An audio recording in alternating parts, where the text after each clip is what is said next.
Good evening, my name is Natan Medina and welcome back to our third installment of Black Mental Health Live, the virtual event where we'll be looking at Black men's experiences of mental health. As always, the previous two recordings are available from our website where we delve into the mental health of young Black people on our unmuted sessions and our first sessions where we looked at lived experiences, getting help, understanding your rights, and careers in mental health. But for this time around, our focus is on Black male trauma. We have heard all the shocking statistics that suicide is the leading cause of death for men under the age of 50, and Black men in particular are more likely to experience psychosis and much more likely to be detained under the Mental Health Act. In previous sessions, we have discussed some of the cultural barriers of Black people recognizing mental health issues and accessing appropriate support. But why is this particularly difficult if you are a Black man?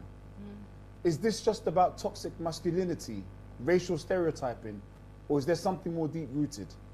Over the next hour or so, we'll be aiming to understand this a bit more. Once again, we want to hear from you. If you have any questions for our speakers and guests, then please send them to us using the question function on our website or tweet with the hashtag BMHLive, and we'll aim to respond to you as quick as we can and over the course of the event. We'll also anonymize your questions and feedbacks and use them to help us post an event report about the themes, so please keep them coming in. For those of you who are new with us, we're really super excited to be joined with Canary and their online audiences. Those of you that don't know what Canary is an independent media outlet producing and campaigning journalism that informs and empowers people to the change in the world. As always, I am joined by my amazing co-host, Ursula Myrie, helping to steer the discussion. Ursula is a managing director of ADIRA, a survivor-led organization supporting Black people and their mental well-being. Ursula, time and time again during the previous events, Black masculinity has come up in the audience questions and reflections. Why is this an important area to cover? It was really important for me to cover this particular area because when COVID hit and lockdown hit, I felt like all the focus was on on women and young people. I felt like men kind of got lost in all of that. They were forgotten about because, you know, they're men, so they're strong and they're going to get through it. And I felt like, you know what, men hurt too, men have trauma too, men struggle too. And then when that police officer killed that woman last year, it was like all men were thrown under the bus. All men were, you know, deemed as vile and horrible. And I thought, you know what, we need to start focusing on our men. We need to start talking about our men. We need to give them a platform to let us know that they have trauma, they have pain, they have struggles, and how they tell us how we can help them. Exactly, and I think, you know, as a Black man, I think that it's definitely something that just doesn't get discussed enough. And it's really important that we delve into it. I think it doesn't get discussed enough simply because we don't know how to. We don't have the tools. Many of us in the Black community don't have the tools when it comes to talking trauma, pain, relationships. That's the reason it doesn't get discussed enough. So when it does get discussed, let it not be once and then it stops. Let's keep the conversation going in order to bring about change. Yeah, I totally agree. And that's why we're going to get it on tonight, and we're going to be talking through with it. So with that in mind, can we welcome our first guests, Ro VT. To help us understand the context of Black men, trauma and mental health, we are privileged to be joined by our keynote speaker, Professor of Counseling Psychology and Program Director at York St. John's University, Professor Divine Chorura. Hello, Professor. Welcome for joining us. Thank you very much. Very good evening to you and everyone who's watching and listening and will watch after we finish tonight. Please, can you elaborate on, about Black men, trauma and mental health in context?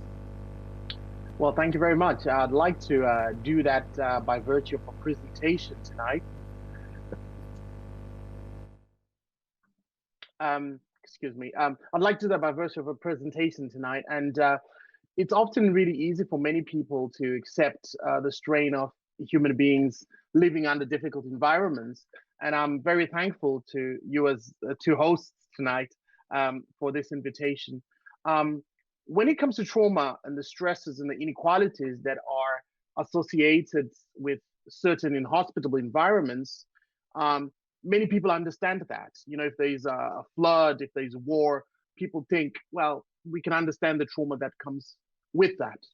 But when it comes to racism, discrimination, family difficulties, inequalities in employment, income inequalities, differences in educational opportunities, exclusion, the list goes on, and being a black man, well, then it seems that the questions begin to increase. And tonight, what I'd like to focus on is at least 4 or 5 questions around what are the biological and psychological and cultural factors that impact our black males in our society today. What are some of the barriers around coming forward when dealing with psychological trauma and dis-ease rather than disease? You will note. Why do men choose to wait until they're in crisis, or wait until they are in the prison pipeline to access help? And then, before I finish the talk, and hopefully tonight we'll speak more about this, what can women and other men and elders and services in the community do to support our people? And what can statutory services learn in doing more to engage Black men and everyone in society around trauma? So the essence of this talk will be therefore about disrupting the alignment between ethnicity and mental health, as well as exploring the possibilities of culturally appropriate support. So what I will do is, in medicine, there's a dangerous habit, and in psychology, of racial stereotyping within the research community. And we'll look at social constructs, and the idea of race is not a biological one. And the Black men are not a homogeneous group. So we have Professor Frank Keating, a colleague, who argued that it is important for us to analyze how oppression and the power is used to exploit, to oppress, and to discriminate against racialized groups. And my assertion tonight, as I go into the talk, is to consider how trauma in Black men presents, and how it links with other physical health and transgenerational trauma ideas. And believing that ethnicity is a risk factor for mental health is blatantly wrong. But Frank Keating argues that the factors that cause mental ill health and adversity are associated with these things: discrimination, racialized trauma, oppression, exclusion, and invisibility. So that's what I'm going to speak about tonight. And 3 things that Black men face: micro assaults, which typically understand as racist acts, discriminatory acts, and attitudes and behaviors that impact on them. Then we have micro insults, which are more racial biases and nonverbal communications. Then we have micro invalidation, which are communications that exclude or negate or impact on someone. So I'll give you a classic example. A young student, male student, is in class, and the teacher is asking the students what they would like to do after they finish their A-levels. And then the teacher asks the students, that is to this young man's right-hand side, which university would you like to go to? So the young person, who is white, says Cambridge. Then the teacher omits this young Black man and asks the other person who's to the other side, which university would you like to go to? And that's a real complex micro invalidation, but the wounding that results from that is huge. Well, I won't be more than 10 minutes.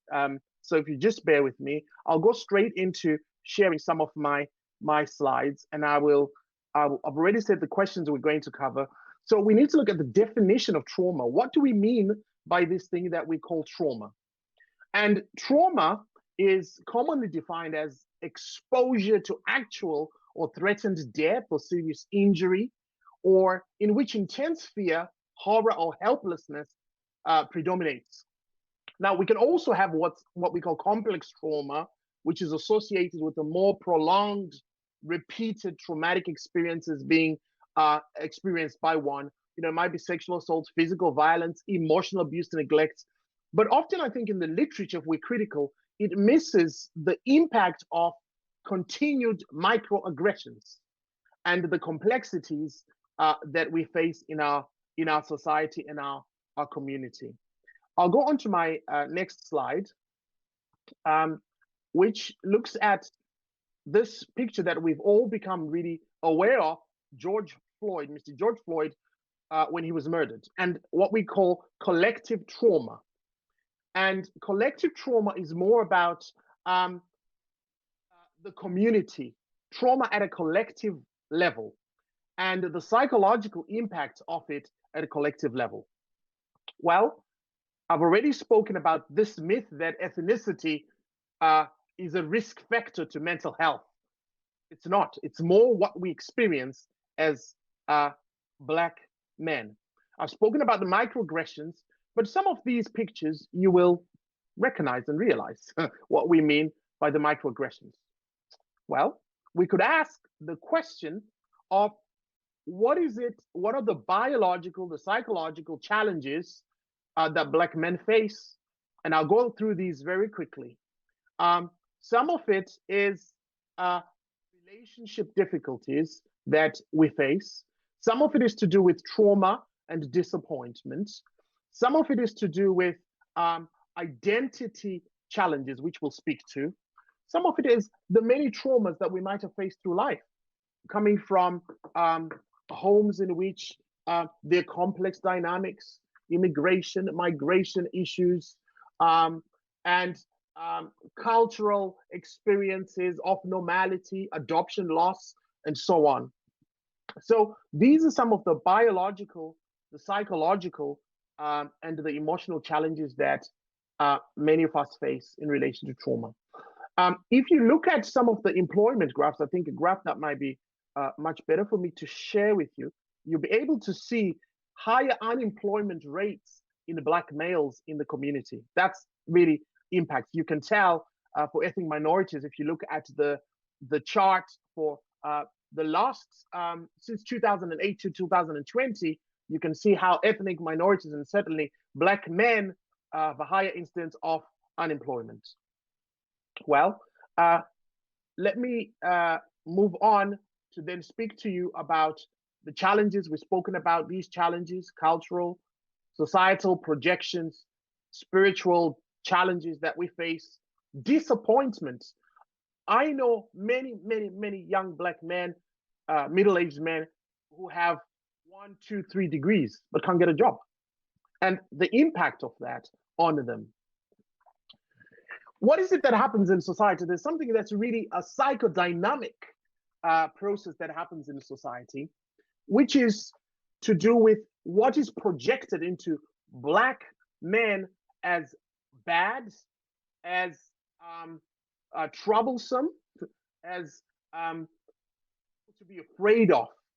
And we introject this from being very young, and that is then enacted. Low self-esteem, low self-worth. And then it's projected and it manifests as psychological distress, as anxiety, as low self-worth, and some become involved in crime and so on. Well, let me bring my talk very quickly in the next 3 minutes to a close so we can have time to talk. At the opening of this session, you spoke about the risk of psychosis in Black men being certainly I can say 7 times higher in Black men.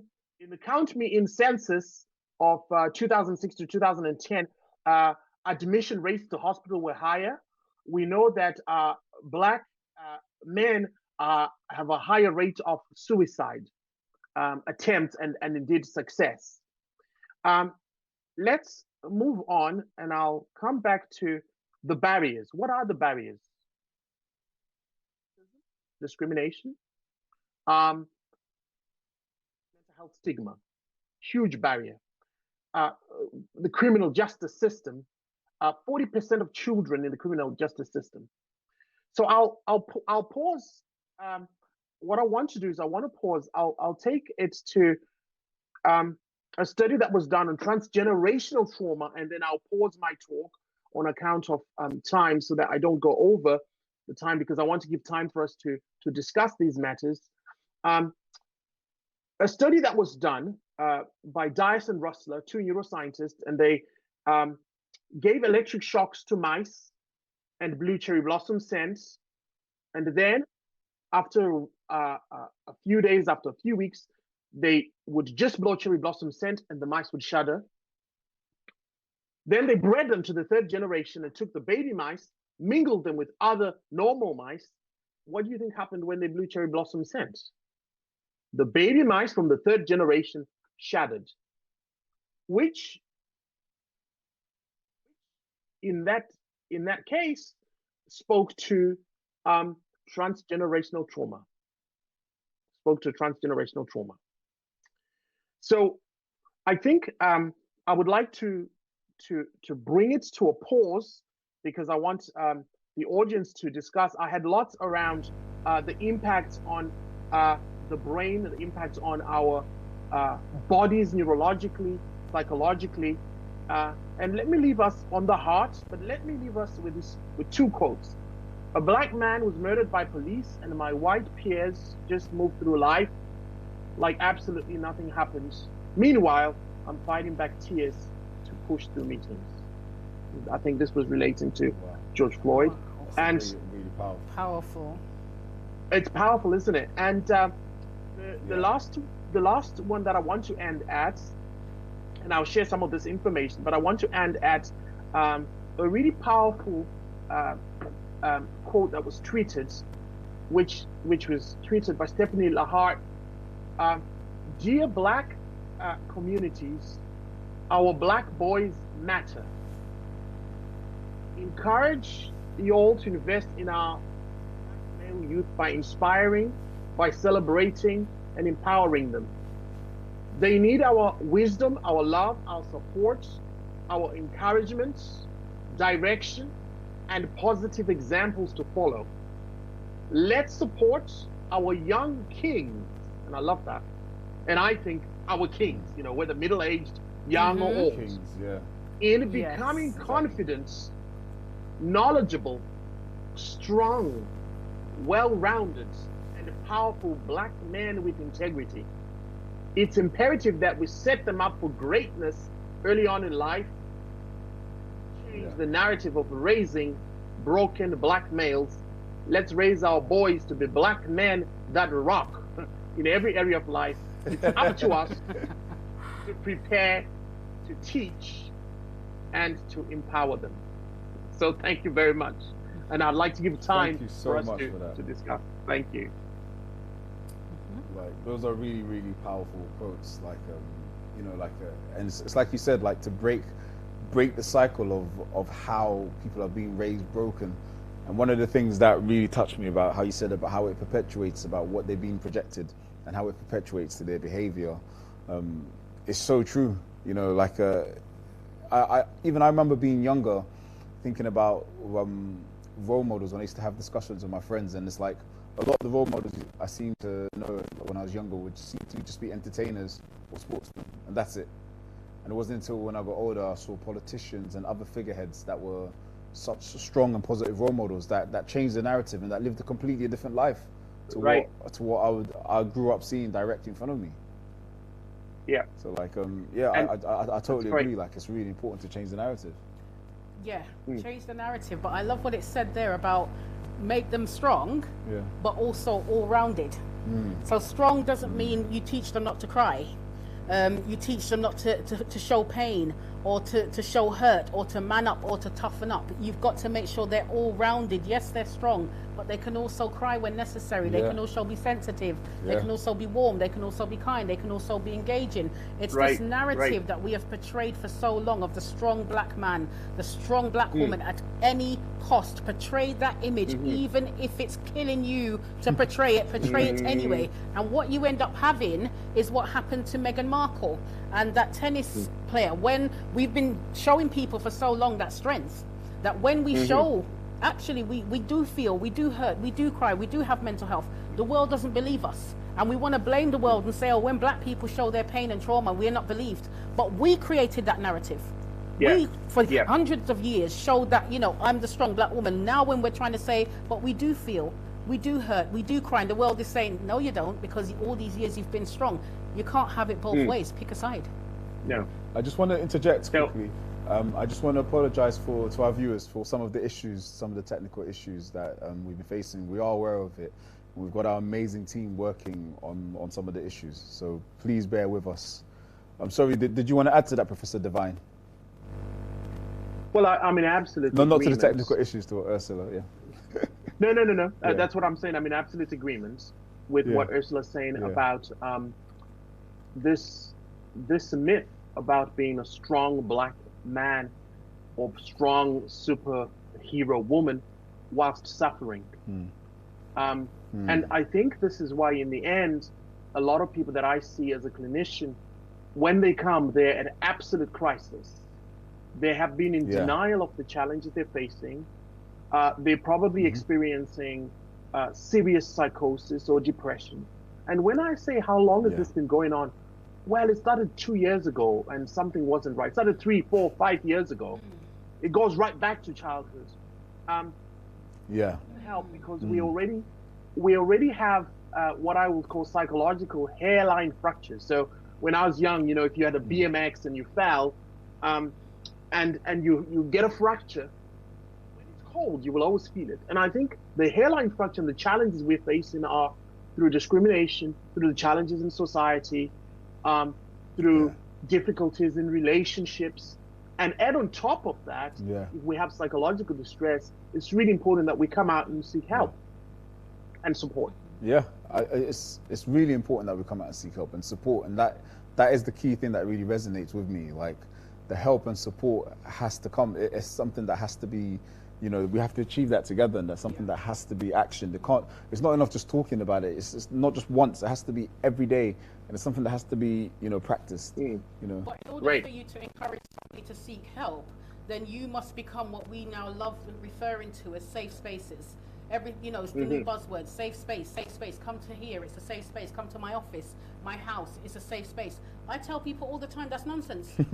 That office is made of brick and wood. Your house is made of brick and wood. When I get there, it's not your house or your office that's going to make me feel safe. It is you. Your face, your tone, your body language. That's what's going to make me feel safe. So it's okay for us as the village, the community, the council, everybody saying, oh, come to talk.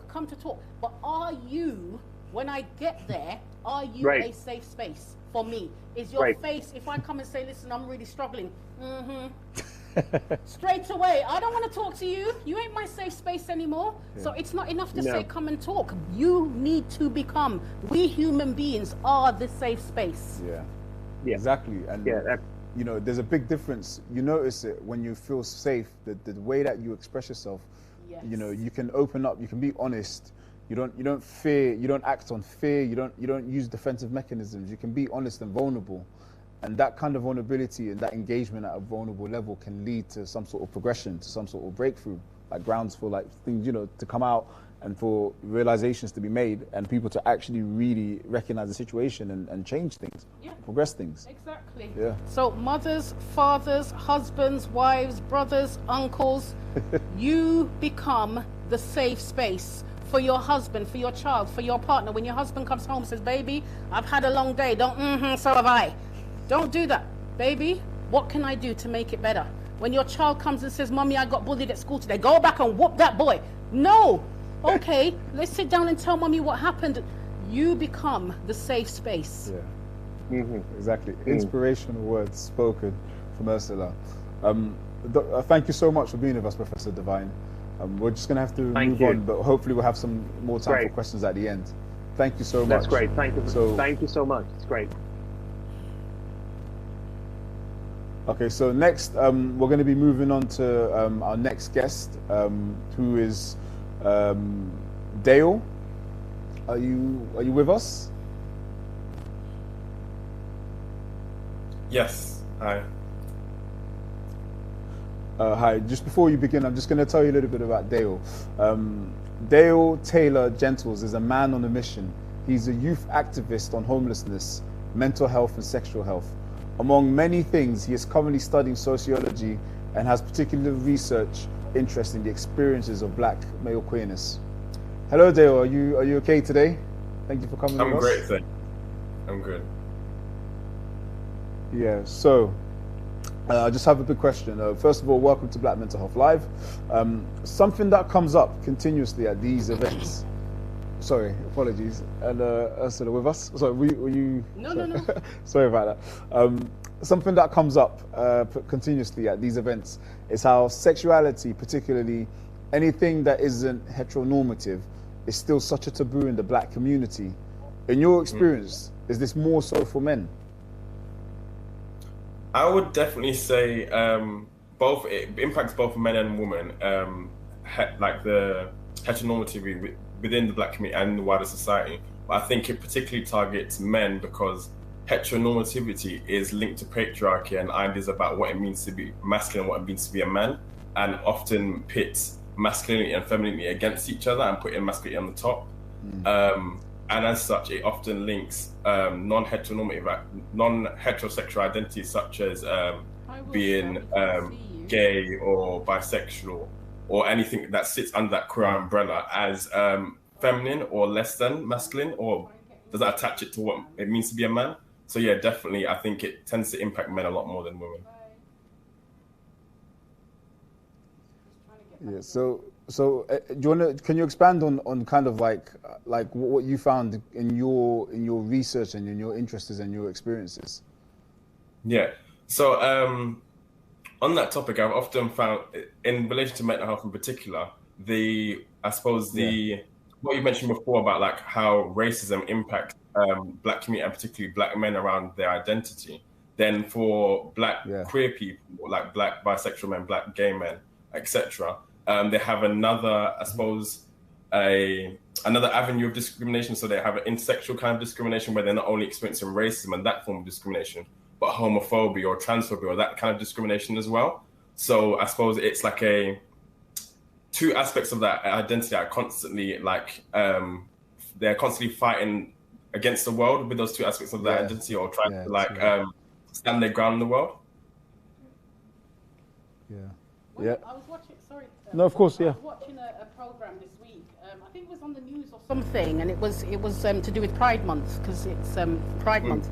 And there was this young Black man speaking, and he was saying that even within the gay community, he faces racism or discrimination, even within amongst the gay community itself. He still faces, so he's got racism outside and he's got racism inside the gay community itself.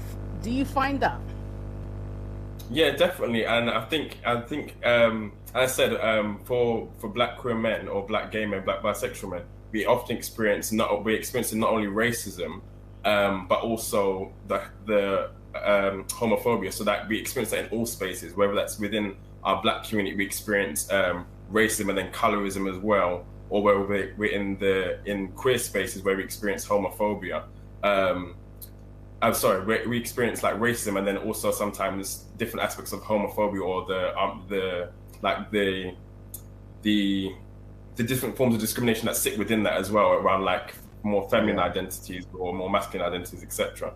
So there's a lot of, I suppose, compounding forms of discrimination that Black queer men experience, whether they're in just in general public spaces, but then Black community spaces or within queer community spaces. Yeah. What do you think that does to their mental health? It really, it's a constant challenge, because I suppose what you mentioned earlier, Ursula, about like having a safe space, not only like, even though I agree with what you're saying, that the physical house isn't the safe space, it's the people that you're around. But if that community is not inviting you to, I suppose, talk about your issues or that sort of thing, then where can you go? So even if you're in Black community spaces, you're not able to talk about your identity as a queer man. In queer space, you're not really able to talk about your identity as a Black man, that sort of thing. Where do you go? Where do you turn to? And we already know that as Black men, we're often told not to talk about our feelings, not to talk about our emotions, the challenges we face, the traumas we experience. So if we can't do that in our Black communities and we turn to then queer spaces and experiencing a similar thing where you're not even allowed to talk about what it is like to be a Black man, then where do you turn to? And that leads to obviously that kind of that pressure building in the bottle, constantly compounded of more stress until it overflows and it manifests as like anxiety, depression, psychosis, which is one that often Black men experience more prevalently, and it often leads to then, I suppose, experiencing mental health issues, like your mental health issues developing in such a way that you're already in crisis before you even appear at any sort of, I suppose, mental health service, if you ever get to that point. Yeah. And I think sometimes what can be unhelpful, because I was speaking about this to another organisation in Sheffield that is predominantly works with LGBT people, is that one of the things they experience is that when a child comes to school and says, you know, I'm gay or I'm bisexual or I'm queer, there's been times where they've brought in social services because they see as a problem if the child is saying, you know, a 10-year-old or a 9-year-old is saying I'm queer, well, it's suddenly a child protection issue. How is it a child protection issue? Because a 9-year-old is saying, you know, I'm gay or I'm queer. It's that hit the button or let's panic because we don't know what to do with this. But just like we're saying as Black people, white people have had enough time to get over racism in terms of stop being racist and stop doing things that upset us. I feel like the gay community are saying the same thing. There's been enough time for you to accept this, if you like. What do you think about that?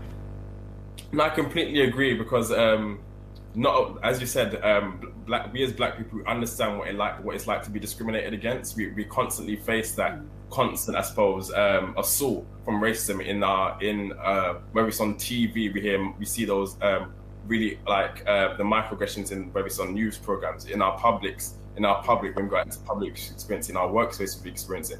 We're never really free from it. So like in the same way we experience racism, queer people experience homophobia or transphobia, where it's I suppose like an inescapable force that's constantly attacking our identity and who we are. So yeah, I think it is, I suppose, time for people to get over themselves and realize that people are people, love is love. People are going to be who they are regardless of what you want them to be, or how much you beat it out of them, or how much you kind of force them to not be themselves. Whether you like bottle it up and try them to hide them from being themselves, it's going to appear in one way or the other at some point, whether that's their core identity or if it's if this their stresses that you're bottling up, it's going to explode and release at some point. So explode. Yeah, exactly. That's what I was going to talk about. Like you mentioned a lot about the compounding and being discriminated, you know, from one community, you know, for your race, and then being discriminated from another community from your preference. Like all that compounding, like how do you think, like, you know, you say, you know, you're getting compounded from all sorts of different types of communities, and it builds up. Like, how do you think that ends up manifesting on people that find themselves in that position? Like, well, how do you think that plays out? Does it, you know, does it play out for, like, you end up experiencing a lot of anxiety? Does it play out, you know, you taking out on yourself, or you lashing out more, or you becoming more introvert? How does that play out? How do you think it plays out for people in that position, and how has that played out for you in your experiences? I think it manifests in every single way that you've mentioned, whether that's around developing anxiety or depression, or more, I suppose, more severe mental health disorders around like psychosis and that sort of thing. Or then it can manifest in such as like having real struggles about like understanding your own identity as a person and never truly, I suppose, being yourself. And that's I suppose a trauma response.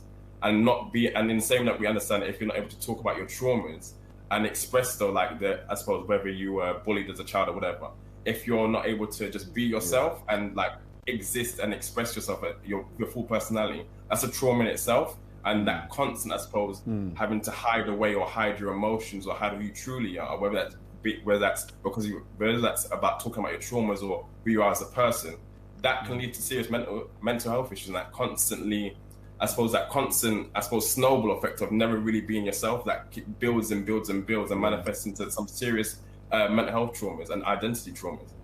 In my personal experience, that manifested as like anxiety and depression, and I had attenuated psychosis where I experienced psychotic symptoms, but they weren't, I suppose, they hadn't yet reached a point until it was like a full psychotic disorder. And I was lucky that I had the support around me and people around me that encouraged me to talk about what I was going through.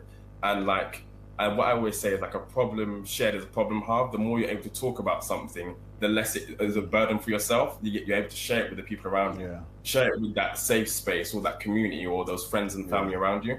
And that's how you really start healing from your traumas, both around what you experience as a Black person, but also as a queer person, and those dual identities together.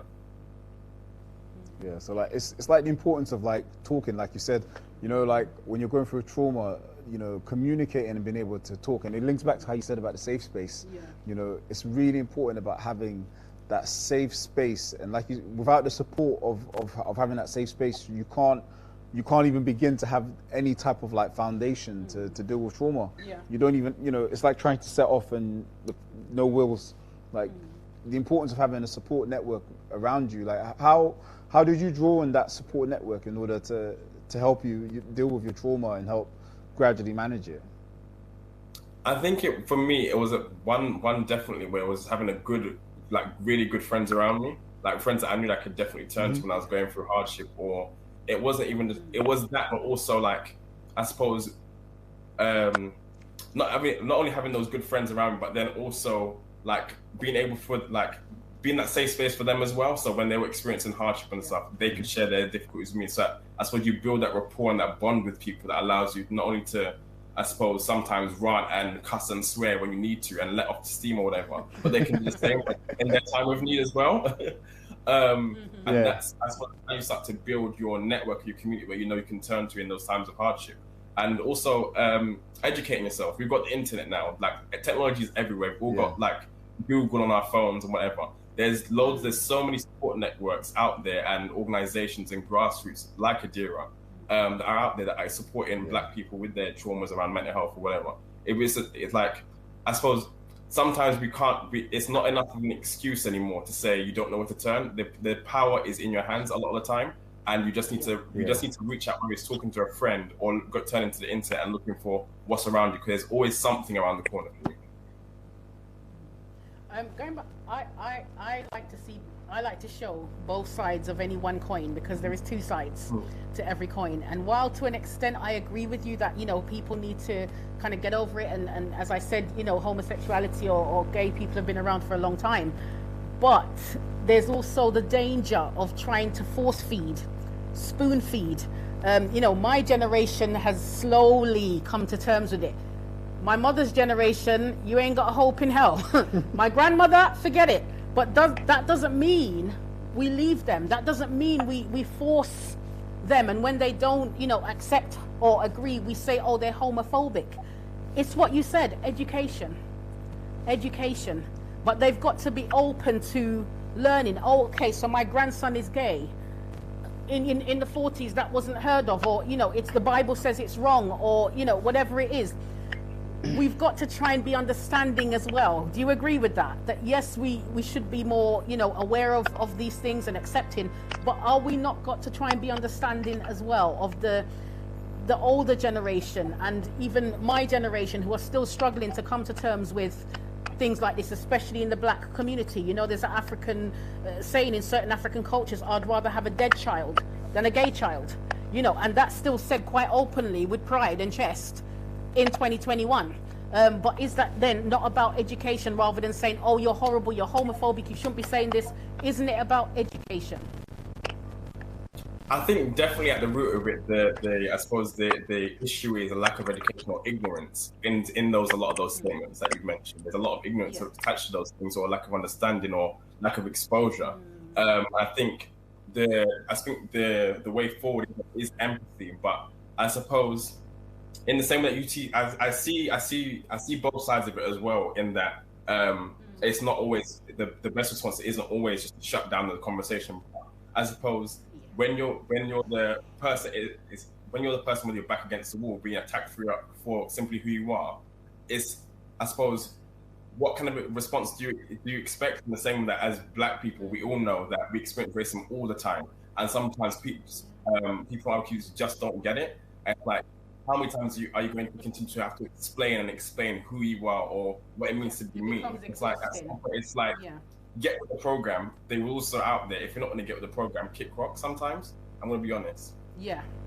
Yeah, and that's fair enough. So if you were to speak to us, your mothers, your wives, your family members, your aunties, what can we do to become your safe spaces? I think the first thing is just listen. Just listen. Yeah.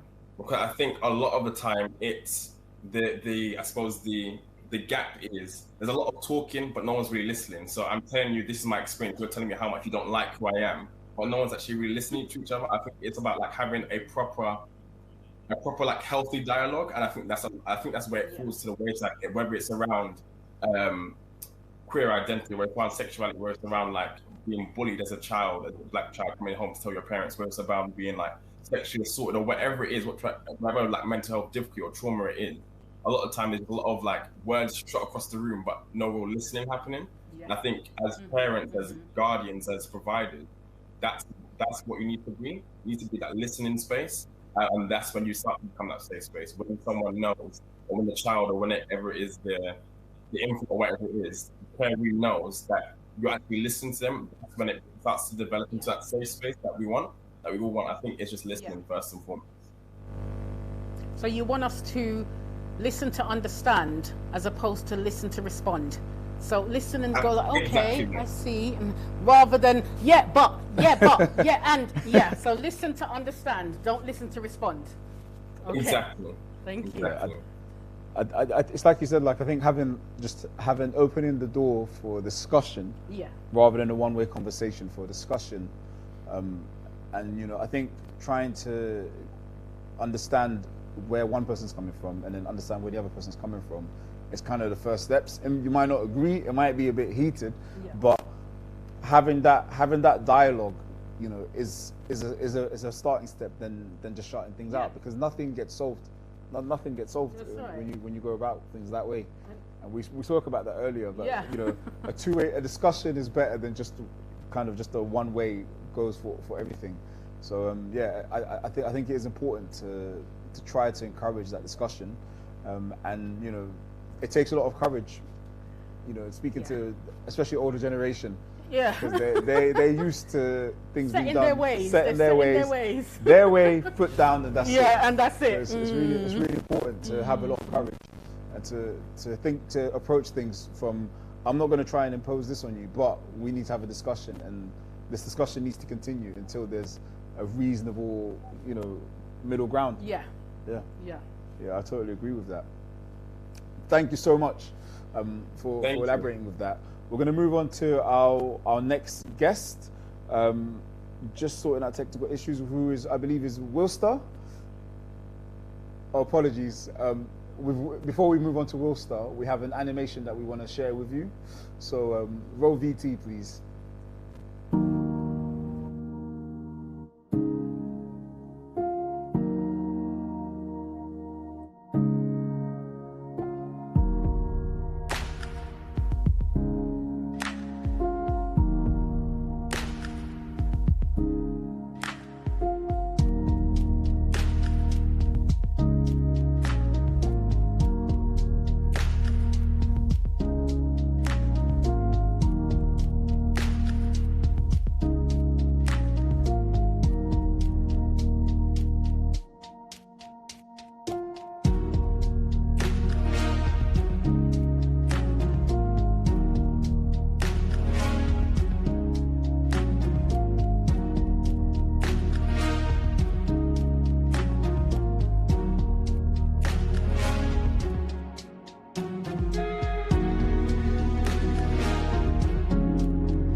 Thanks to Nigel Wilkes for putting that together. It's really nice.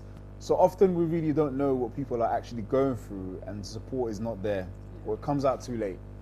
Our next VT unpicks this a little bit further. I'm Dr. Delroy Hall. I've been a therapist now for over 30 years, also lecturer, also I'm a trainer. And my interest in trauma, intergenerational trauma, one is from my own community, when I've watched and seen behaviour of Caribbean men in particular, right from the time I was a teenager, being heavily sedated, given lots of drugs, and I actually called them at the time, they just walk like zombies. But later on, when I did my kind of PhD thesis, looked at the use of gratuitous violence as a form of social control. If you use that for 2 or 3 centuries, what does it do to the people who've been, you know, the receivers of that type of behaviour? So the whole thing around trauma, intergenerational trauma, it's more than an interest, it's a major concern of the damage it does to people. So that's why I'm involved in it, yeah. We know that suicide for men under the age of 45 is a concern anyway, but amongst the African Caribbean community, it's a major concern, partly because we really don't know the data. So at an instinctive, intuitive level, we know that things are going on, but we haven't got the stats. So the National Office of Statistics, they do monitor people who've taken their own lives, but they don't monitor or they keep records of African Caribbean men. As a former pastor, vicar, I've done quite a few funerals and I know of individuals who've taken their own lives, but no data, no information. So it's a concern and a challenge really, because we really don't know what's happening, but as I said, at an intuitive level, we know that things are happening, but we haven't got the specific data. The only data that we may have is what we call soft data. I know, for example, if I went to Sheffield and spoke to all the ministers, the black ministers, how many suicides have you kind of done? We could get anecdotally and a certain amount of you know, individuals, so that would form, you know, some of the data, but kind of hard official evidence we haven't got at the moment. Yeah. Some of the challenges that people face are quite often cultural. Caribbean men, African men, this whole thing about this macho image. Interestingly, there was a research done at the Royal Holloway London University for 2 or 3 years. I was a part of the research in Leeds, the Leeds bit, Breaking the Silence.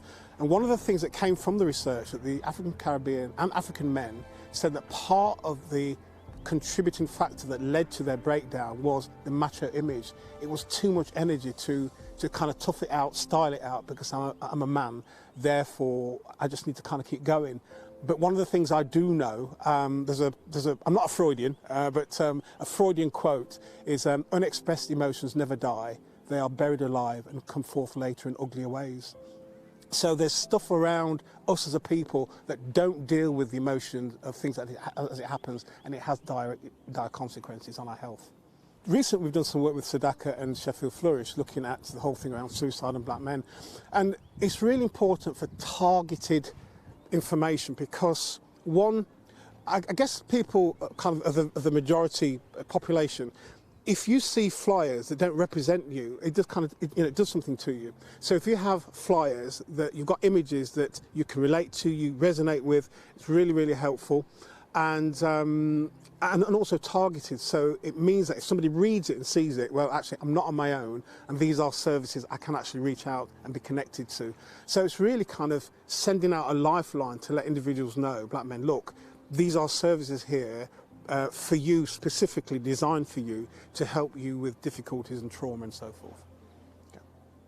There is this whole, again, going back to the kind of macho culture, and quite often by the time we get to the services, we're really unwell. So therapy and so forth are kind of ineffective because we're so unwell.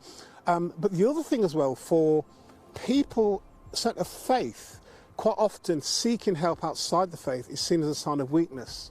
So then people will just kind of resort to prayer, reading the scriptures. Has its place, but actually sometimes you need professional help outside of the faith community, people who understand what happens to people who experience trauma, psychological level, emotional level. Even then I think it's a very narrow view. So there's some of the kind of challenges that people have, and again, sending out lifelines can be very helpful in just saying, look, you can connect here and we can actually help you kind of through this particular time. The project that we did with Sedaka and Sheffield Flourish, It's going at the moment. It's going really well. So we'll be signing it off towards the end of this month. So we're meeting up in a couple of about 2 weeks' time to sign it off, just to kind of tweak them. It's gone really, really well. Did it surprise me? No. I'm just used to the challenges that we are faced with, and with COVID-19, that just kind of makes it more difficult. But yeah, so nothing surprised me. No, not at all. Yeah, so I'm not saying I know everything about it, but in terms of the data and the responses, no, nothing surprised me.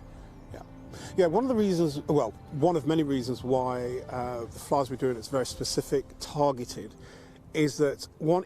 The people who are looking at it, the men who are looking at it, one, they resonate. Certainly, the information is, this is for you.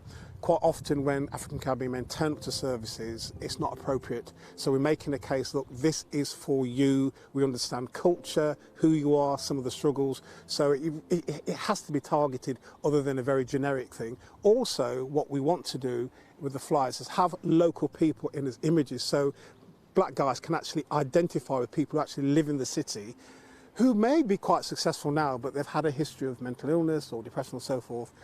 So that's kind of important for us. I think there's quite a few things we can do to help kind of reduce the number of black men taking their own life. One of them, of course, is a flyer, kind of connecting with people, resonating, having services that are appropriate. I remember reading years ago when I was an associate chaplain at a well-known hospital, I shan't say which one, a well-known hospital, that there was this talk then of the high incidence of African Caribbean men and mental illness, but they said that the research was done 30 years ago and nothing's changed.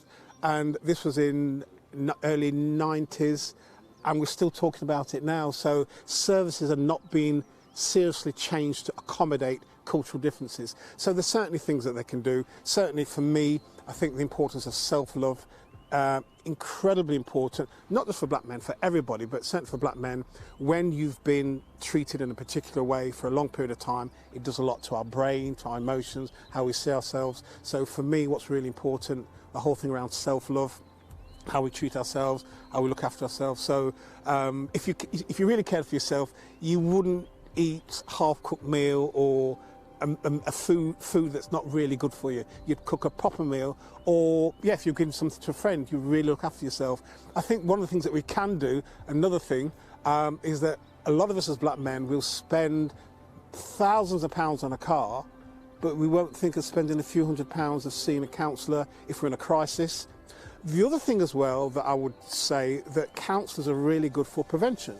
So we don't have to wait till we get to a crisis. If we can see that if I carry on in this way, 6 months' time I'm going to be hitting a crisis, you can see a counsellor to help you with some preventative strategies. Also, they'll teach you that, but also it'll cost less because you're not turned up to a counsellor in a crisis and you can manage things a lot better. So there's just some of the few things that we can do. So if somebody's feeling suicidal, these are a few things you can do. Get on the phone to Samaritans, or in fact email the Samaritans.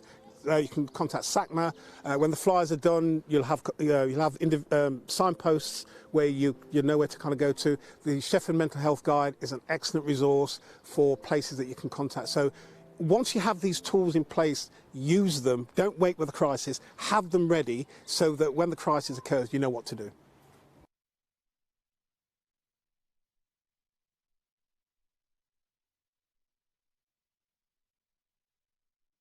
Heard all about men who have taken their own lives.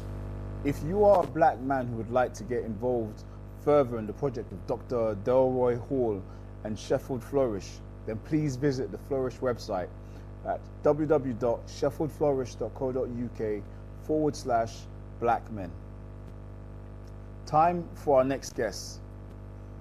We would like to welcome Wilster Mafoti, Roll VT. Our next guest has lived experience of mental health, which he is going to share with us. Wilster Mafoti is an aspiring entrepreneur who wants to give back to those in need. Okay, I've tried phoning him. He said he's trying to get in. Oh, unfortunately, we're having some technical difficulties engaging with Wilster. So we're going to have to just move on to the next part, onto the next segment of our show. Hopefully, if we can get back in touch with Wilster, then we can move on. So we're just going to do a bit of Q&A just with Ursula. Like, what do you think are still the the continuous challenges that we're facing with trauma in black men? I think it's, we have a black women support group that meets once a month, and I remember really early on some of the stories that was coming from that group. The women would come in and talk about women my age, and I'm 48, so these women would come in and talk about at their age they're still being abused verbally, in some cases physically, by their mothers. And the mother's in her 70s and 80s, and then the child of that woman who's 12 or 15 or 20 would then be saying, Mummy, why is this happening? Why do you let grandma or granddad speak to you like that? And it's a case of, as we said, speak to the older generation, try and engage the older generation, but it's got to be, whether it's top up or bottom down, we've got to work with all three generations. Because if my child is been bullied at school or getting in trouble, and they come home to me and I'm pouring my trauma into that child, and then I'm going to my mother to visit her and she's pouring her trauma into me, where is the break? Yeah, where's the line? Where's the line? It goes on, it carries on from generation to generation. So it's not a case of, okay, young people, I call this generation the talking generation, because they're the generation that will ask you, Mommy, why are you hitting me? Mommy, why did you say this? That could have been a conversation. You didn't have to hit me, or you didn't have to say that to me. We could have had a talk about it. So I call them the talking generation, because in my day, you didn't dare question your parents, whether they were right or wrong. If they said something or if they hit you, you just had to keep it quiet, suck it up and get on. So this generation are wanting to talk, but they can't talk to us. I can't talk to my mother, but does that mean that the conversation then doesn't carry on? Does that mean that the conversation then doesn't go on? Does that mean that we leave the older ones behind because they're not willing to listen, or we leave my generation behind because we're not willing to listen, or we try and keep the conversation? It's hard and it's difficult and it's painful, but we need to keep talking about it. And let's not get it twisted. There are some amazing black parents in our community. There are some amazing black fathers, black uncles, black brothers in our community. It's not all bad and it's not all negative, and it's good for us to focus on those people, but also we need to keep the conversation going around what's happening behind closed doors, because while we're quick to deny that mental health exists in the black community, we're overpopulating the psychiatric wards. So there is a disconnect somewhere. So we need to talk about the things that are uncomfortable and painful. It's not just, as soon as racism or George Floyd happens, then we're suddenly out there marching. And when we're killing each other, when we're being negative to each other, let's talk about that. Let's keep the conversations going around that as well. I've got a few questions then that we've had. So just to remind you guys, if you have more questions, please tweet at #BMHLive at the question bar on the website. So we've got from @J, do you think that we can change the narrative that some black men are too far gone in terms of social conditioning? And I open that up to Ursula and also Dr. Divine and also Dale. Do you think that we can change the narrative that some black men are too far gone in terms of social conditioning? As long as somebody is alive and breathing, there is hope. Yeah. As long as nobody has no crystal ball to see into the future to say anybody's too far gone. How many times have I been sectioned in my life? How many times have I been told by my mother and my grandmother that I was going to amount to nothing and be nothing, and I was worthless and stupid and wicked and evil? If I'd listened to them, those people in the white people in the mental health facilities, if I'd listened to my mother, if I'd listened to the community, if I'd listened to the church, saying that, I was never going to change, I was always going to be somebody who just fights and gets into trouble, I would not be where I am today. So as long as somebody is still breathing, there is still hope. No matter how much that young man has gone off the rails, there will always be hope. Exactly. What about you, Professor Divine? What do you think? Well, I absolutely agree. I have a saying, leave your aspersions when you meet the miracle of the living soul. Leave all that giving up hope on another person. So I'm with Ursula on this one. As long as somebody's breathing and well, and actually, particularly when we work with trauma, the healing and what we call post-traumatic growth is an idea that trauma has happened with the right support, with the right help, there is growth. The second thing I'll say relates to neuroscience. For far too long in the medical profession and in our circles as Black people, we believed that if someone was traumatized or psychologically distressed or mentally ill or had psychological dis-ease or maladjustment, that was it. We now know from neuroscience that the body, the brain, has immense capacity for what we call neurogenesis, which is the capacity for neurons to develop, and neuroplasticity, which is if you look at the road network as neurons, well, if the M1 is closed, guess what we get? We get a diversion. We'll still get to London. You know, so I think with the right conditions, with the right support, with the right conditions, with the right support, and in fact with science on our side, we know that we shouldn't give up hope. So I don't think that some people are far too gone. No. I've got another question then. This one's for you, Dale, and I'm going to also open up, but Dale, if you start off. So this is from @Anon. How do you get someone to seek help when they really need it? Older Black men probably find it harder to admit that they need help.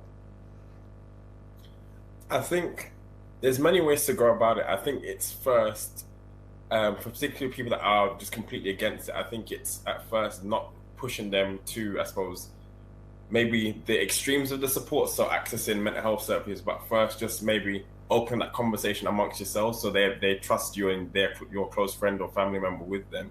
Open that conversation or that dialogue with them first and starting to build that conversation there.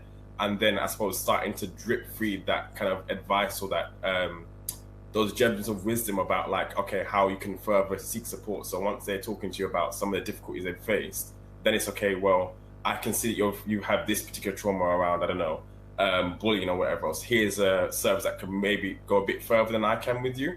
I suppose starting to like, I suppose open up that door slightly, and then as it opens a bit more, then starting to drip more information through. Exactly. Like even for me, I would think that maybe you know, internet platforms could have a lot more to do with helping that, because you know, if you got to research anything to do with football or today's weather, you just type in weather and bam, you get all these things. When you go for shopping and you type in one item, they put cookies and save your items. Why is there should be a maybe some sort of you know how you have like the search bar? Maybe there should be a tab where you can access, you know, emergency support and help.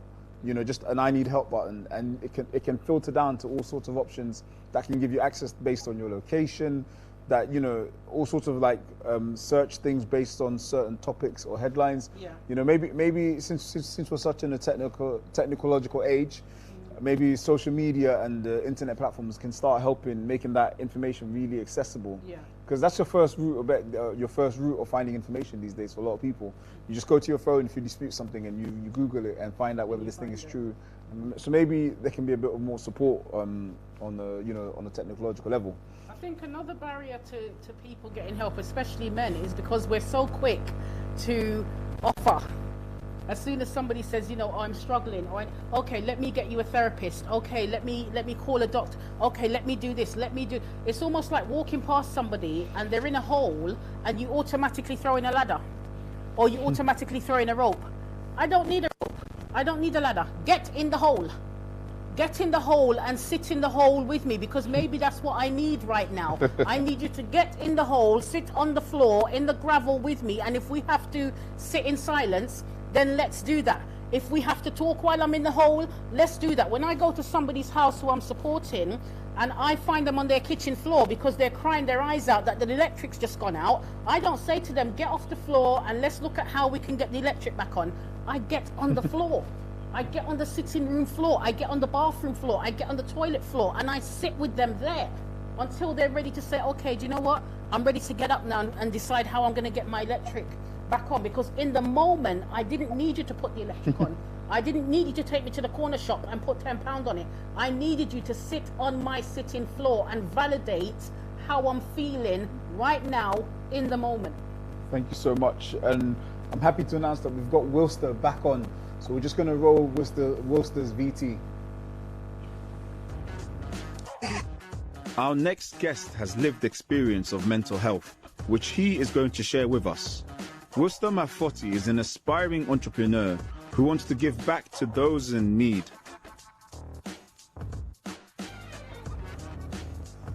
Hello, Worcester. Thank you for joining us. It's good to finally be connected to you. How are you? I'm alright, thank you. So I would you be okay to share your story with us, please?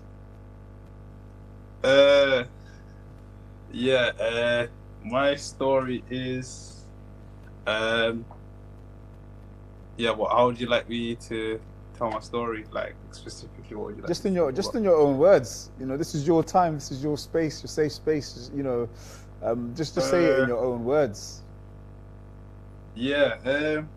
Well, my story is.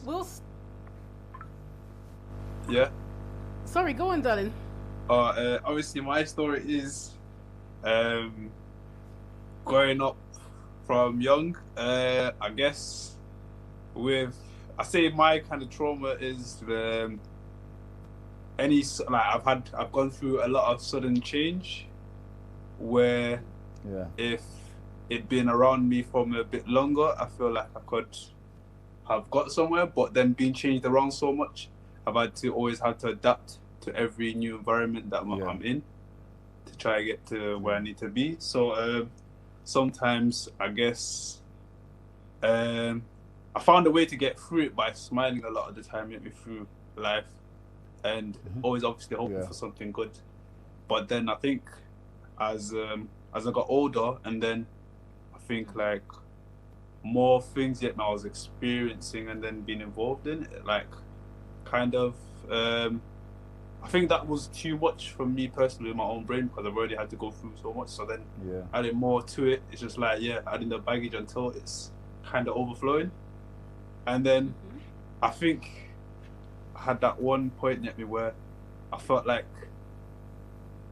I was stuck in the middle. So then I felt like I wasn't going anywhere. And then I think I felt like I needed to have to go to the bottom itself, just to get myself back up. So and obviously I thought that there were set things that I had addressed at the time, like obviously when I was 16 or 17, I got stabbed, and then obviously that trauma itself I thought was something that I probably might have moved on from, but I guess it was just something that I was pushing to the side for quite a while, because you know, you and I have talked a lot about your childhood and getting into gangs. Do you want to talk about how you got into that pathway? I guess because I didn't have no guidance from young.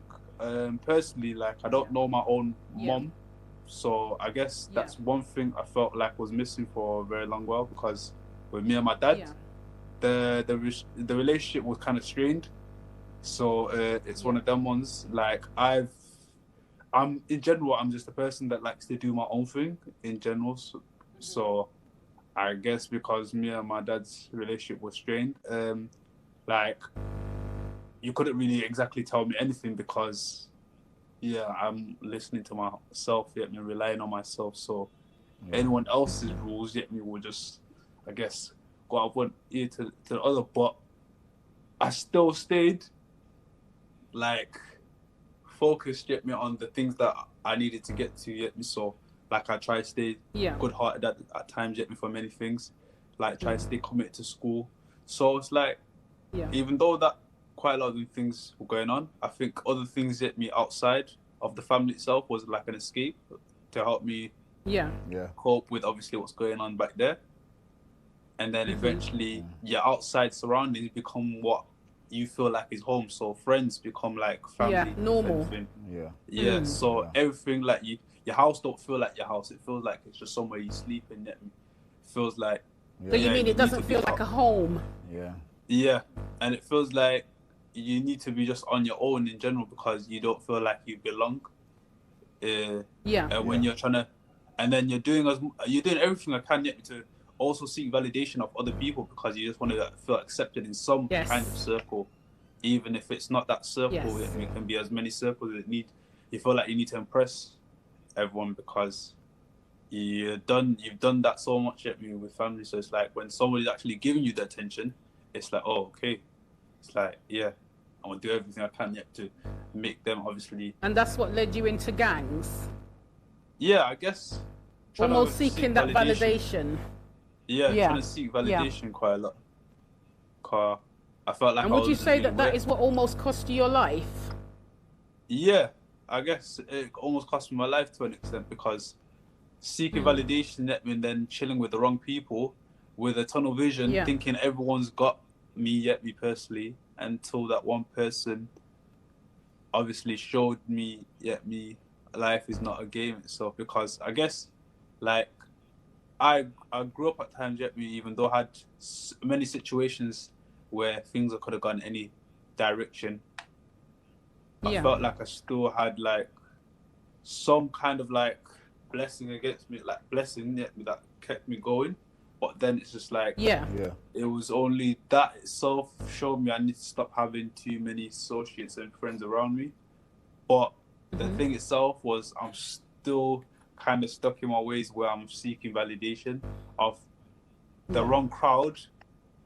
But I don't know, I think I had a different, my vision was to obviously make it somewhere, but I guess with the wrong ideas, so. And so then there was the kind of going off the rails as a young boy, going into gangs, getting stabbed, and how did that then lead to you getting imprisoned? I guess with the getting stabbed, at one point I thought I was normal personally, but I guess I realized I wasn't feeling myself as the more time went on, and I realized I felt like I had no conscience hit me when I was doing certain things, because certain things that people don't see me doing that I know that I'm doing. I felt like when I was doing it, I didn't really care about it until later on. I felt and then I think because like I got involved with the wrong crowd of like people fully, so it's like I had a wake up call, but the wake up call was somebody came into my life that obviously was meant to be the answer, but I was too involved in. And then personally, the more I went into it, the more my mental health deteriorated, because when I'm around that person, I can't even socialize with that like I'd normally socialize, because with what you see over there is completely different to what obviously people's perception of life is. So the stuff that you can see me can obviously kind of like leave you a lot of time stuck in your own thoughts, and then obviously you try to tell yourself you're normal, but then looking from the outside you see set movements and you're thinking, okay, that's not me, to be honest. So it's like you don't realize yourself until I think you kind of close to, I think I realized more or less the truth about where obviously what I'm becoming, once like I kind of started losing things bit by bit, because I felt like I was trying to juggle too much, thinking that I could get it all, but then it wasn't working like that. So then when I started losing that one thing and all that stuff, that's when everything dawned to me where I was going wrong. And then I think that's when I had to go to jail, and then I had to address my mental health properly then, because So you addressed your mental health while you were in prison? Yeah, because I felt like when I went into jail, that's when I realized it was a big game, I guess. Well, it's a big, obviously around men a lot of the time, men obviously. Any like little, I guess that's when I realized itself. I'll say my PTSD came out. I didn't think I had it at the time, but obviously it was something I hadn't noticed until I'd gone to speak to somebody about it, because I noticed certain things that obviously that I hadn't noticed before. But when you're out there, you've got a lot of stresses and that you can so you won't notice half of this stuff, but then when you're inside there, then you just behind your door 24 hours, it does play your mental health, so then it can flare up. Of obviously course. anything that you've had yet me buried in the past, yet me so.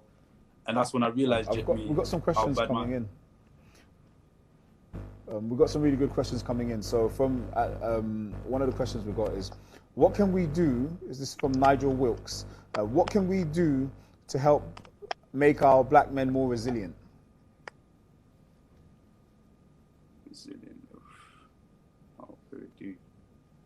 I'll repeat that again. What can we do? What do you think we can do to help make our black men more resilient?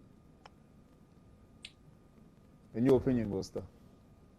In my opinion, personally, I think there's nothing that you guys can already do that you haven't already done, unless we actually do it ourselves. Because there's obviously somebody trying to help you can be obviously a good thing, but then if the person's not willing to help themselves, how can the other person try to help?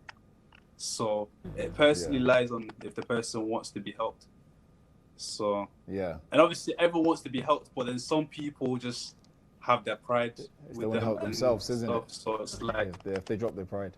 So it's so it's all about patience itself. I mean, obviously, and obviously, and the people that really want it, will show.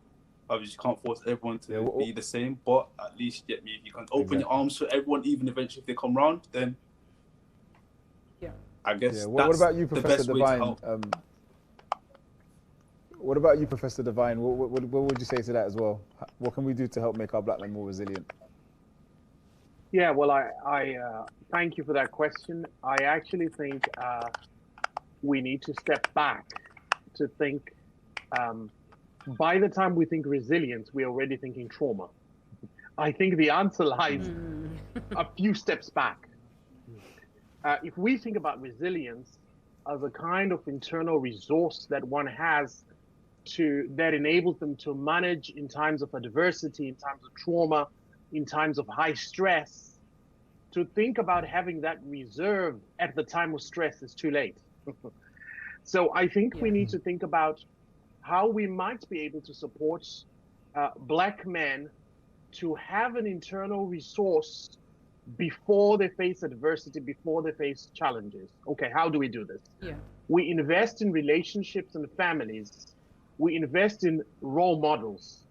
We invest in busting myths about big boys don't cry. and enable us to see ourselves as emotional beings, spiritual beings that are human, that need help, and that can have dialogue and conversations about relations. Going back to what Ursula said at the start about speaking to each other. We look at our social context and we educate black men. Now, education is not about going to school. Education is about relationships and learning our own self-worth, our self-value, and where we can get support when we need it. Lastly, we think about, as a psychologist, I talk about the capacity to be able to regulate our emotions and to invest in self-care and self-worth. Now, if we can do that in the context that we live in, with love, with belonging, with knowing I have a community that supports me, with knowing the services that can help me, when we face adversity, we know what to do. We're prepared. My last point. Why do we have alarm tests?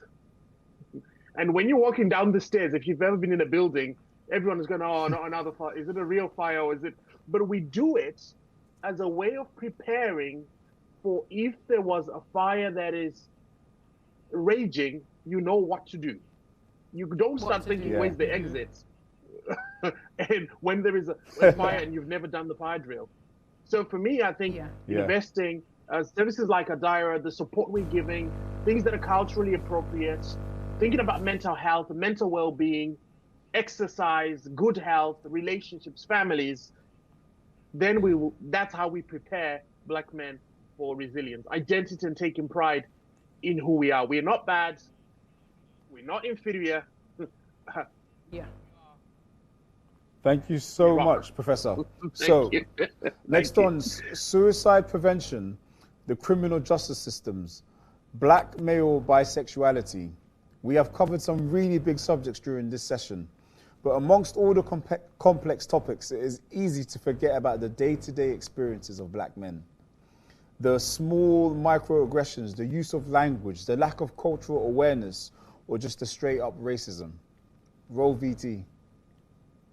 So let's start with, what are your thoughts about ethnicity when you're out in society? How do you feel that you're treated? From my perspective, you know, my own experiences hasn't always been positive. You know, I've had racism on buses and walking down the street and very overt racism. And then you've had, you know, I've had the experiences where I could be walking down the street behind a woman, and it may well be just because I'm a man, but genuinely noticing them changing the way they behave, maybe crossing the road if they see me coming and things like that. And they're all a bit cliches, but you know, you kind of laugh to yourself when you see it happening, because you think, oh, being followed around in a shop, that's happened quite a few times. And I am actually laughing about it because I just think it's so absurd. But yeah, and I guess they're the things that I feel that have weathered me.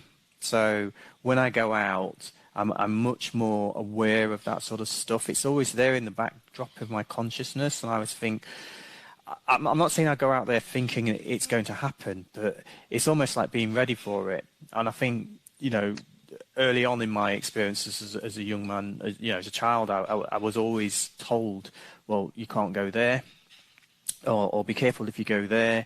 When the buses were passing us, when we were waiting for buses, I grew up in the 70s, you know, putting the hand out, and my mum explaining to me that sometimes the bus wouldn't stop for us. And trying to make sense of it. So yeah, I think for me, and then there's the other side of it where I feel really proud, and I think as time's gone on, I've really gotten into my skin, so to speak, and I feel much more proud about my you know, my heritage, my ethnicity, you know, my children. You know, I talk to them a lot about being themselves out. You know, so for me, as time's gone on, I think I've evolved into that, but that's because I'm an old, you know, I've grown into it, and I think I've made space for all that rubbish. What about you, Phil? Very similar to Richard, I guess, with in terms of my physical appearance. Straight away, I notice things, but because I'm looking out for them as well. But so you walk in certain shops, you always know who the security people are. But as soon as I enter, it's like, is he going to be a problem? That kind of look. And I think a lot of black people notice that look now. We know what people are thinking. So then there's the things I dread, which is cash machines. I absolutely hate it when there's someone in front of me at the cash machine, because they're always really nervous a lot of the time because I'm behind. So even before we had distancing, I was distancing to try and make them feel a bit at ease. But yeah, you get the kind of glancing over their shoulders, that kind of nervousness, thinking I'm going to mug them. You see it so many times, you just take it in your stride. You don't realize how common these occurrences, how often they happen. I think we just build, like you said, Phil, I think we just build up this resilience to it, this sort of like outer layer. I was thinking of reflecting about when I was growing up, and a lot of my mates used to have a particular walk, because it was almost to say, don't mess with me, you know, you stay away from me. And I can understand why, because you know, as a black man, you know, we have to be even more resilient. Well, I've actually been in the NHS 32 years now. So I started before Stephen Lawrence murder and that inquiry and everything. So things were very, very open in when I started in 1989. Racism was a lot more overt. So I was 16 when I started. So yeah, I faced a lot of that from colleagues. That might sound shocking to people now. I think the rise of UKIP, I think Brexit vote has made people more confident, and I think things are terrible at the moment, honestly, at work. I think There's so many concerning attitudes from people. You've only got to look at the Black Lives Matter movement and how it inflames people, even now with England taking the knee. People not understanding the issue, but being confident enough to voice their opinions despite that. So when people tell me racism is not as bad as it used to be, I'm like, no, you're completely wrong. And I'm a trade union rep, so as a trade union rep, I see a lot of racism cases. I've personally represented people, and it's not diminished. It's still thriving.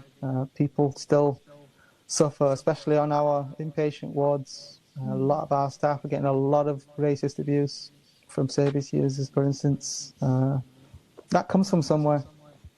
Mental health doesn't make you racist, so it's coming from somewhere. Before I worked in the NHS, I worked in retail, and I think I worked in retail for about 10 years, and I've worked in the NHS for 18 years. And in retail, it was very, very real. I used to get abused quite a lot. I mean, I worked for a good company, and they had good, security guards and stuff, and they would always come and sort it out. But it was normal, and it was normal to get it from staff as well. But again, good company, which was a bit ahead of its time, and again, it didn't tolerate that sort of stuff, but it still happened. Off the back of Black Lives Matters, we see all of these initiatives in the NHS, for instance, about developing people, from using the word BAME or whatever term we want to use going forward. But often there's nothing behind it. So staff are often asked to go, given the opportunity to go on all these training courses, but the managers don't really support it. And in fact, it's a case of rolling your eyes. I've had staff say to me, I've asked to go on the training course, and I've been told, well, why do you want to be a leader? They're told, here's all these great opportunities, go and develop yourself. But then the managers say to them, no, you can't do that, and come up with a reason or an excuse for it. And there's no real policy to back it up. So I think challenge-wise, I think there's a lot of challenges still to overcome. I went through a period of work, I remember, of wearing a suit, a shirt and tie. I did it for about 6 months. This was at headquarters, and there was a huge difference in people treating me as though I had more intelligence just from putting a tie on. It was bizarre. And then we've had sports events at work sometimes and whatnot, and I've turned up in a hoodie, and the stark difference, because all of a sudden you're a black man in a hoodie, and it seems to invoke this kind of fear in people, this apprehension, even if they know you. Obviously not everyone's like that. There's so many amazing white colleagues I have, so I don't want people to think I'm putting everyone in the same group here, but it's black men have this issue, this natural fear that people associate with them of danger. When you have a nice car, it's, you must be a criminal. Yeah. There's that one, because I've been through that myself. Have you ever experienced when you're going to meetings and people, you're maybe the senior colleague, and they then start referring to your white colleagues or rather than you? Yes, definitely, all the time.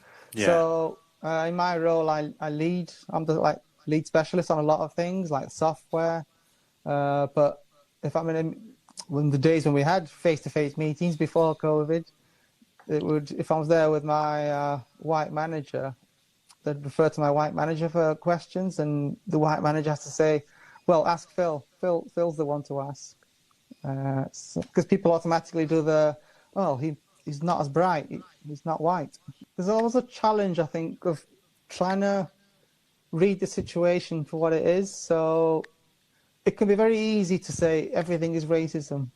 But sometimes you need to make the judgment call, is it racism, or is it just that this person is not very nice and they're like this with everyone? Yeah. But I think when you are black, you just go down you make that assumption that, I wonder if they're racist. You start there sometimes. You do. Which is unfortunate, because sometimes...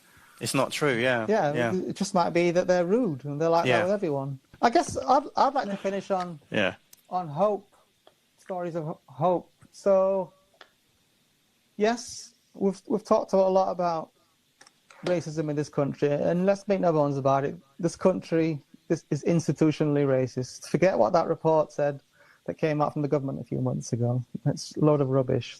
The country is institutionally racist. However, that doesn't mean you'll always experience it. So, like I said, I have some amazing white colleagues who I trust implicitly, who I feel safe around, safe with. So I don't want people to think that white people are the enemy. We won't get anywhere with that attitude. So I'm happy to work with anyone. So I love the slogan, working together. We use it we have a conference every year for our BAME staff network group, which we call Working Together.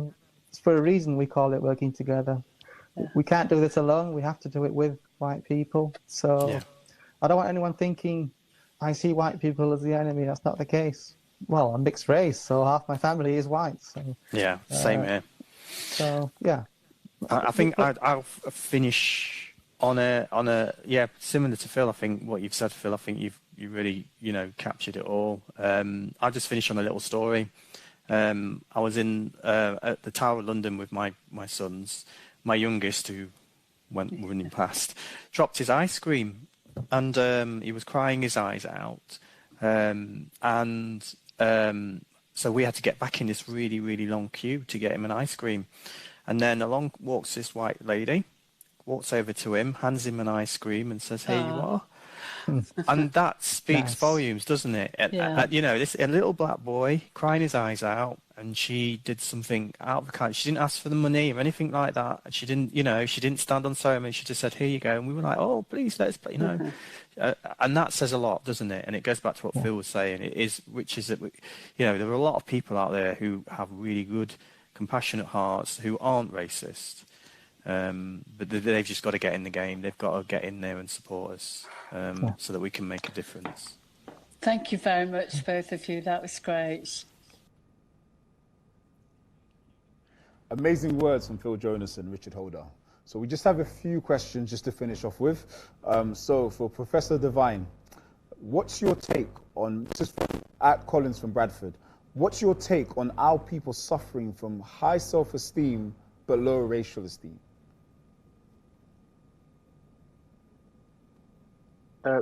Just that bit at the end just cut out. Can you just say that again, please? Sure. I'll repeat that again, sorry. So the question was, what's your take on our people suffering from high self-esteem but low racial esteem? That's a really important question. I think the two are interrelated. When you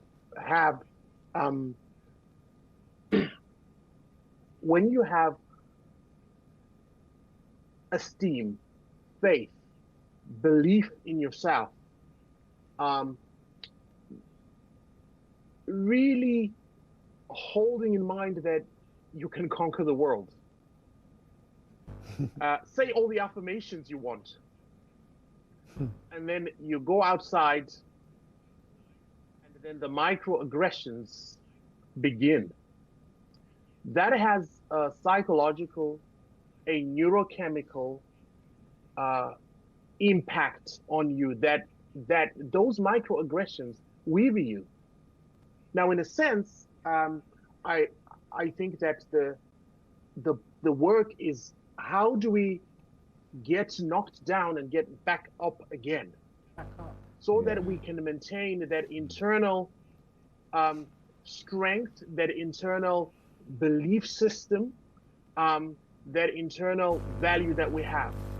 Now, I'll rattle off very quickly in a minute a few things from research and colleagues who've written. One of the colleagues called Val Watson, who's written ideas about what we want, and I think what clients want, and I think this relates to us as Black men, is to have honest communication and consistent relationship with those who are interested in us, to be reassured that these experiences of microaggression are normal, so we have a place where we can recharge quickly, so that self-esteem, regardless of the racial microaggressions we get, remains, to be recognized and treasured as a human being, to be kept or held in mind, and to be seen more than our color and understood in relation to the struggles we're facing, to be helped and supported to keep the self-esteem high and to repair our relationships, in some cases, to be reparented, nurtured, loved, free to say the unsayable without judgment. And lastly, I think for me, this really is close to my heart, to carry hope and faith that things will get better and can get better, and to hold that self-esteem high. And I think if we do that and help the generations and the families and the friends, then we truly embody the quote, "I refuse to see hate live while love dies." So very eloquently great question, but I think, yeah, thank you. I think we can do it if we keep challenging ourselves. And this final question I just opened to both Dale and Professor Devine from @Millie. Racism is trauma. Should it be treated as a mental health issue with support and counseling given the cumulative damage it has on our well-being? I'll repeat that one more time. So I'll just direct that to Dale first. Racism is a trauma. Should it be treated as a mental health issue with support and counseling given the cumulative damage it has on our well-being? I think absolutely. And when we say treat it as a mental health issue, as I'm saying yes towards the victim, so the person who's on the receiving end of that racism, definitely. As in, like all other traumas, racism is, when you experience racism, where it can be looked at the same as like bullying or attacking of your identity or who you are as a person. It definitely is trauma, and it impacts us in so many different ways, whether it's racial slurs on the street or those microaggressions that you constantly experience in the workplace about your hair, or difficulties in accessing certain types of employment. It definitely is trauma. It definitely, and we are very much aware that Black people experience more mental health issues than other communities because of the types of racism and the discrimination that we experience. So in knowing that, definitely we should look at, I suppose, the root of a lot of that trauma and address racism. And what about for yourself, Professor Devine? In the wake of COVID, we have been seeing people talk about racism as another virus. And I absolutely agree with what my colleague Dale has just spoken about. I think that we should take racism with the seriousness of the impact that it has. We now have the neuroscientific evidence that continual microaggressions cause the brain to flood with cortisol, which is toxic to oneself and causes memory problems, behavioral disinhibition, causes self-esteem difficulties and challenges, impacts on people's self-worth, impacts on people's psychological well-being. And therefore, I think it is important for support to be available to everyone who experiences this. But I think we have to be careful about pathologizing the victim, not tackling the problem. I mean, that's the other thing is having a balance of accepting it as a real problem in our society, and doing that reparative work, that education work, at the same time supporting those who've been impacted by it. Otherwise, we end up repeating through a repetition compulsion the pathologizing of those who are at the awful end of racism, many Black men. So I think it's so important that we treat with the seriousness that we're speaking about today. Yeah. Thank you so much, Professor Devine. Thank you, Dale, and thank you, Wilster, and our amazing co-host, Ursula. And that's it. Thank you tonight for joining us. The recording of this event will be available for people to access on the website along with our previous events. If you are seeking support for your mental health, then then contact Adira. Adira have put together a directory of black therapists. You can visit them at Adira, Adira, apologies, Adira, not Adira, Adira, www.adira.org/speak to someone. You can also visit the Sheffield Mental Health Guide at www.sheffieldmentalhealth.co.uk. This is a searchable directory of all the mental health activities and support in Sheffield. Both addresses should be on the screen now. And then also you can visit the social media page on BMH Live on Instagram, which just leaves me to thank all of our guest speakers and Ursula once again. And thank you for watching us. Thank you for helping in making this a great experience. And thank you for the hosting and everyone giving their stories and opinions. We valued it very much, and hopefully it's had an impact on our viewers and they can spread on the message as well. And from everybody here, good night.